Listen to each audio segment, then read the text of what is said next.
പടന്നയിൽ ജമാഅത്തെ ഇസ്ലാമിയുടെയും പോഷക സംഘടനകളുടെയും ഓഫീസ് പ്രവർത്തിക്കുന്ന ദിശ ജനകീയ കേന്ദ്രം അക്രമികൾ തീവച്ച് നശിപ്പിച്ചു. അർദ്ധരാത്രി 1:30 സംഭവം. ഇരുനില കെട്ടിടത്തിൽ പ്രവർത്തിക്കുന്ന കേന്ദ്രത്തിന്റെ ഉൾഭാഗം പൂർണ്ണമായും കത്തിനശിച്ചു.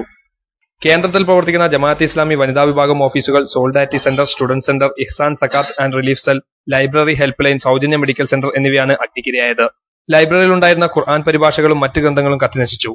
കാരുണ്യ പ്രവർത്തനങ്ങൾക്കായി ശേഖരിച്ചു വെച്ച മരുന്നുകൾ, ഓഫീസ് രേഖകൾ, ഫർണിച്ചറുകൾ, വൈദ്യുത ഉപകരണങ്ങൾ എന്നിവയും നശിപ്പിക്കപ്പെട്ടതിൽ ഉൾപ്പെടുന്നു. തീ ആളിക്കത്തുന്നത് കണ്ട തൊട്ടടുത്ത വീട്ടുകാർ വിവരമറിയിച്ചതിനെ തുടർന്ന് പട്രോളിംഗിനുണ്ടായിരുന്ന പോലീസും ഫയർഫോഴ്സും എത്തിയാണ് തീ അണച്ചത്. ജനൽ ചില്ലുകളും മുകൾ നിലയിലെ വാതിലും തകർത്താണ് അക്രമികൾ അകത്ത് കയറിയതെന്ന് കരുതുന്നു.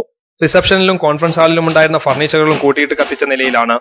കഴിഞ്ഞ തദ്ദേശ തെരഞ്ഞെടുപ്പിനെ തുടർന്ന് ഇത് 4ാം തവണയാണ് കേന്ദ്രത്തിന് നേരെ ആക്രമണം നടക്കുന്നത്. ജനകീയ കേന്ദ്രം പ്രസിഡന്റ് VK മഹ്മൂദ് ചന്ദേര പോലീസിൽ പരാതി നൽകി. ജില്ലാ police superintendent Sanjay Kumar, DySP Josy Cheriyan തുടങ്ങിയവരുടെ നേതൃത്വത്തിലുള്ള പോലീസ് സംഘം സ്ഥലത്ത് പരിശോധന നടത്തി. ഡോഗ് സ്ക്വാഡ്, ഫോറൻസിക് വിഭാഗം എന്നിവയുടെ സഹായത്തോടെയുള്ള അന്വേഷണം ആരംഭിച്ചു.